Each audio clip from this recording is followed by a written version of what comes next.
Hello my friends, and welcome along to the story cabin for yet another tale. Now, our story today is an old English folktale called the Three Sillies. But before we get started with that, I'm going to need a story waistcoat. Bear with me a moment. There we go, that's better. So then, the Three Sillies. Once it was, my friends, that there lived in a village in the middle of merry old England a family. A mother, a father, a daughter called Geraldine and a son called Philip. And every day the four of them would sit down together for an evening meal, and with that meal they would drink a mug of beer. And Philip and Geraldine took it in turns to go down to the cellar to draw off the 4 mugs of beer from the enormous barrel that was down there. Now, on the day of our story, it was Geraldine's turn to go and get the beer. She just opened the tap, it's known as a spigot, on the front of the big barrel of beer, and was filling the first mug when she started looking around, and she noticed something she had never seen before. That up in one of the rafters in the roof, there was an axe stuck. She looked at it, she began to wonder how it got there, and then she began to think to herself, what if I have children, and one day one of my children, who gets big and strong, comes down to the cellar like I do and Philip does every day, and rather than getting the beer, they take hold of the axe and pull the axe out of the beam, and then the beam collapses, and then the roof collapses in on them, and the whole house collapses in on them, and then they'll be killed and they'll be dead. And she started to cry. She stood there crying. The beer was still running out of the tap on the front of the barrel. It was beginning to pool around her feet. A few minutes later, her mother came down. Said, Geraldine, what are you doing? Geraldine looked at me. Oh, look, there's a beam up there. There's got an axe in the beam. And if our children big and strong, come down here and pull the axe out, and everything collapses down on them, and they'll be killed and they'll be dead. Her mother said, oh, that is the saddest thing I've ever heard. And Geraldine's mother started to cry as well. And the beer's still running out of the tap on the front of the barrel, and by now it's sloshing up round the tops of their feet. A few minutes go by, and the father of the family came down. He said, now look, what is going on here? Geraldine and her mother pointed up at the beam and went, oh, it's up there, look, there's an axe up there, and big strong children come in and pull it out, the whole thing falls down on top of them, they killed him, he's dead, and he's so sad thing. The father said, oh, for goodness sake, that is the saddest thing I've ever heard. I'm filling up. And he started to cry, and the beer was still running out of the barrel, and now it was sloshing up around their ankles. A few minutes later, Philip came down the stairs. He walked over and he turned off the spigot, the tap on the front of the barrel, and he said, now what on earth is going on? His 3 family members all pointed up at the axe and went, oh, it's an axe in the beam, and the beam pulls out big strong children, house collapses on children, children killed.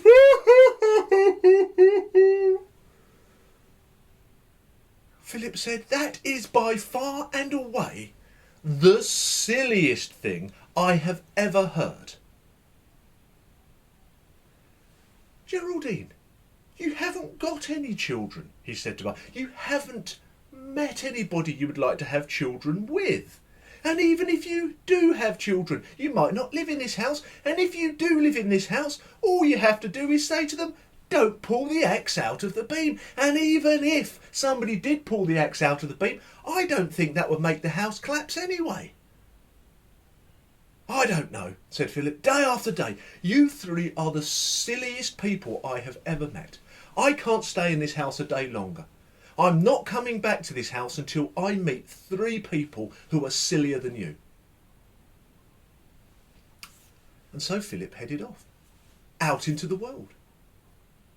He travelled for a few days, and after a few days travelling he was very tired. So he decided to go to a nearby town and get a room in an inn. It was a very busy time in the town. There was a great fair on, and the innkeeper explained to him that he only had a bed in a shared room, and that somebody else would have the other bed. Philip said, "Oh, I don't care. I'm really very tired, so I'll take the bed." He paid the innkeeper and went up to the room and got into his bed and saw that the other person in the other bed was already asleep. The next morning, Philip was awoken by the strangest sound. It was something like this. Bum, bum, bum, bum, bum. Boomf! Bang! Ow! Oh, bum, bum, bum, bum, bumf! Boomf! Bang! Ow! Oh, bum, bum, bum, bum, bumf! Boomf! Bang! Ow! Philip opened his eyes and said, What's going on? And he watched as the man who'd been sleeping in the other bed went running across the room, jumped off the floor, both feet at once, and tried to put both legs down the legs of his trousers, which he'd hung on the doorknob. And that's what he'd been hearing. The bump, bump, bump, bump, bump was the man running across the floor. The bump was as he hit the door. The bang was as he landed on the floor. And the ow, well, I think that's probably quite self-explanatory. Philip said, hold on. What are you doing? The man said, Oh, I'm a martyr to me trousers. I'm sorry, said Philip. I'm a martyr to me trousers, said the man. Every day I have to put me trousers on like this. It takes me between 40 minutes and an hour. And I come out bruised black and blue. I'm a martyr to me trousers. Hold on a second, said Philip. Can I just ask? Hold on a second. Can I show you something? Yes. So Philip got out of bed and he picked up his own trousers and he put them on, one leg at a time, like you or I would do. What? Said the man. But I'm a martyr to me trousers, and my grandfather put his trousers on like this, and my father put his trousers on like this. You mean I could have been putting them on this way all along? Yes, said Philip.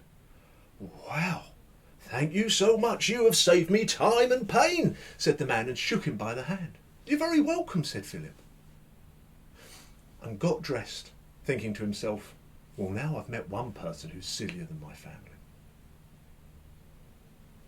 He travelled on for a few more days,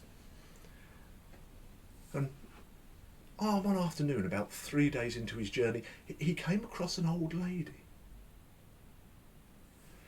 She was doing the strangest thing. She was tying a rope around the middle of a cow, or at least trying to. Philip stopped and said, I'm terribly sorry, but I've got to ask, what are you doing? The old lady said, well, you see, the roof of my cottage is covered in grass, and it's good grass, so I'm going to wrap a rope around the cow, take the rope and put it over the roof and down the chimney, and then I'm going to haul the cow up onto the roof so it can eat the grass. I see, said Philip. Would it not be easier if I climbed up on the roof and cut the grass and threw it down for the cow? Oh, no, my way's better, said the old lady. Very well, said Philip. Would you like me to give you a hand? Yes, please, said the old lady. So together they tied the rope around the cow, ran the rope up over the roof and down the stone chimney, and then went into the kitchen and began to haul the cow up onto the roof. Heave! Heave! Heave!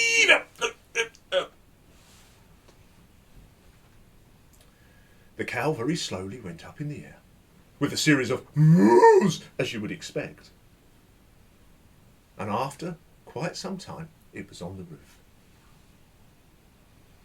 The old lady said, well, if you would now just tie the rope round my leg to stop the cow falling off the roof, that would be fine. Philip said, I really don't think that's a good idea. Oh, it will be fine, said the old lady. So Philip did as she asked, and he tied the rope round her leg and walked out of the cottage and was just starting down the road when he heard this. Moo! Ah! He went running back, and sure as sure can be, the moo had been the cow falling off the roof, and the wah had been the old lady going up the chimney, legs first, because the cow weighed a lot more than she did. Philip went and he helped get the old lady down out of the chimney, and they went and checked on the cow that was thankfully unharmed. And Philip thought to himself, well, now I have met two people sillier than my family. He climbed on the roof of the old lady, cut the grass, threw it down for the cow, and then carried on his way. He travelled for a few more days, and then he came one evening, well, night time really actually, to a village. It was a beautiful early autumn evening, and the moon was high overhead. Philip walked into the centre of the village, and there was everybody from the village standing round the pond, and every single one of them had a stick or a rake or a hoe or a fork, and they were all beating on the surface of the water on the pond. Philip walked over to one of them and said, "Excuse me, what are you doing?" The man called out, went, Stop everybody, stop. Right, he said, wait a moment, he said to Philip, wait a moment and you'll see. They all stared down into the pond, and slowly the ripples and splashes from where everyone had been beating it began to die down, and the surface of the pond went smooth. And as soon as it did, the chap pointed down and went, "Look! The moon has fallen in the pond and we are trying to get it out." Philip looked at him and said, "The moon has fallen in the pond." "Yes," said the man. "And you all think this?" asked Philip of everybody there. "You all think the moon has fallen in the pond?" "Yes," said everybody. "Right," said Philip. "And let me guess, when you try to get the moon out of the pond, it disappears?" "Yes," said everybody at once. "That's because," said Philip, and I know you know this already because you're not one of the three sillies. "That's because," said Philip, "it's a reflection of the moon in the pond. If you look up in the sky, the moon is still there."